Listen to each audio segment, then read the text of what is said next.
Estrogen, it's supposed to be your ally.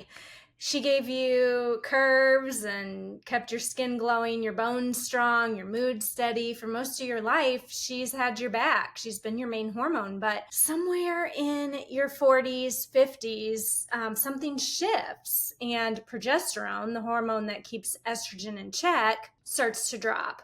And suddenly, then estrogen is left unchecked. And that's when the trouble starts. Estrogen overstimulates, overwhelms, takes over, and then you have all these random symptoms like bloating and brain fog, mood swings, exhaustion, weight gain that you can't explain. And this isn't just aging, it's estrogen dominance, and it's hijacking women's bodies after 40. Hi, I'm Sara, Preston, an integrative health practitioner and certified menopause and fat loss coach. And today I'm going to break down how to know if you are suffering from estrogen dominance, the symptoms to look out for, and how to finally fix the root cause so you can get your energy, your body, and your mental clarity back.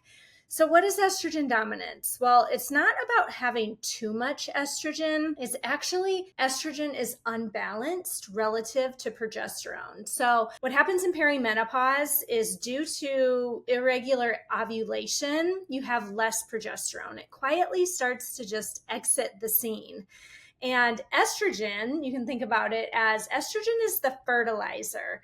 And then progesterone's the mower, the lawnmower. But without that lawnmower, things grow out of control. Okay, that happens in your uterus too. Your uterine lining grows when there's no progesterone. And so this can cause a lot of unpleasant symptoms. So what causes this? Like, what are the triggers of estrogen dominance? So the first one is, like I said, progesterone just drops faster than estrogen does in your 40s. Estrogen's kind of like up and down.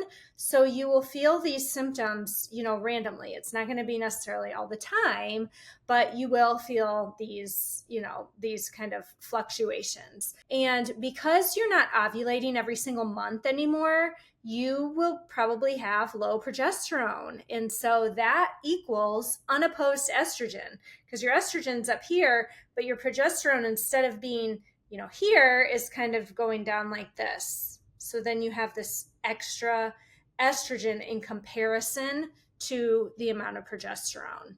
Okay, so the second thing that causes this is stress. Nervous system dysregulation. I talk a lot about this. I have a lot of videos about this on my page. High cortisol hijacks your progesterone production.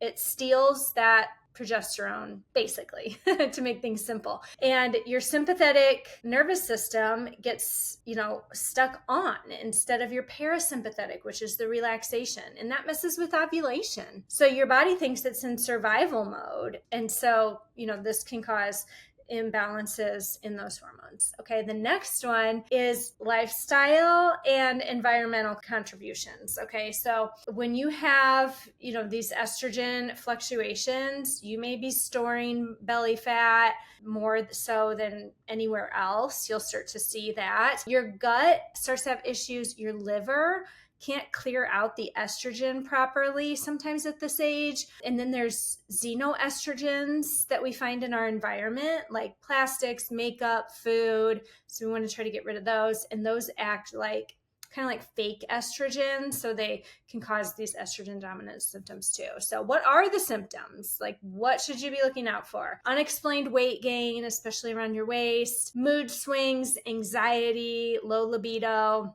heavy or erratic periods. I had heavy periods for many years. PMS from hell. Think of, your worst PMS symptoms. Brain fog, fatigue, poor sleep, bloating, a lot of bloating, breast tenderness, fibroids. If you realize that you have those, that's something the doctor has to check for, but you feel off and nobody's able to explain why. So here's a few things that you can do. You don't need to do everything, but these three categories are really game changers. One is calming the stress response. Again, check out my videos on how to do this, but daily nervous system resets like breath work, meditation, walking outside, good sleep. Those are all so important. quiet time, legs up the wall, things like that. Supplements like magnesium glycinate before bed. If you're not on thyroid meds, you could take ashwagandha. Some other supplements that can help with progesterone production is vitamin B6, maca.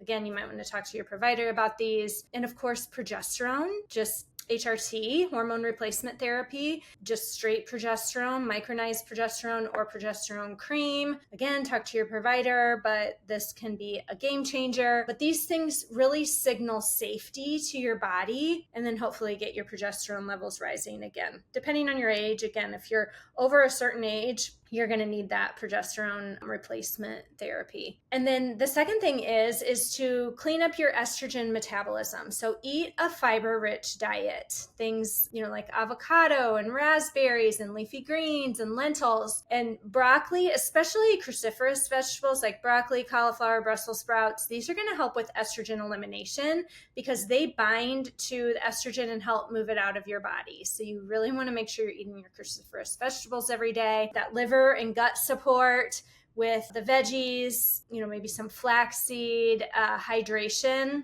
is really important. Probiotics are another thing to look at. You can even get those through foods like sauerkraut. Just watching the alcohol consumption, reducing sugar and processed foods are all really good for this. And then, of course, moving your body. The final thing is exercise, build muscle, and we can burn that fat with strength training, cardio, HIIT workouts, improve your insulin resistance.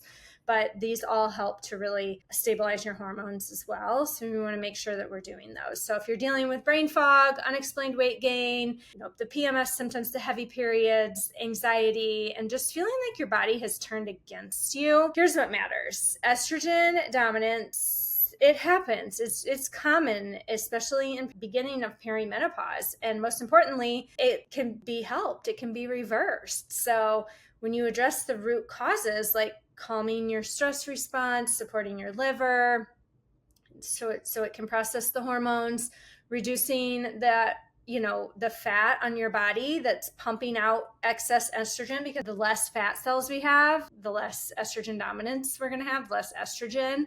Your body can find its balance again. But here's what frustrates me is too many women are told these symptoms are just part of getting older or that they need to live with feeling terrible. And that's not true. Your 40s don't have to feel like a slow decline. You have more control over some of these things than you maybe think that you do. You don't need to overhaul your entire life overnight, but understanding what's actually happening in your body changes everything. And so if you're ready to take back control of your health in your 40s, hit subscribe on my YouTube. I would love for you to leave me a comment. Let me know if this is helpful. I'm here to give you the real information and practical tools that you can use to feel strong and lean and healthy for the long term and really just feel like yourself again. You can always reach out to me on Instagram, DM me, grab my free fat burning guide, just ask me for it on Instagram. I'm happy to send it to you, or leave me a comment here and let me know if this is helpful. And I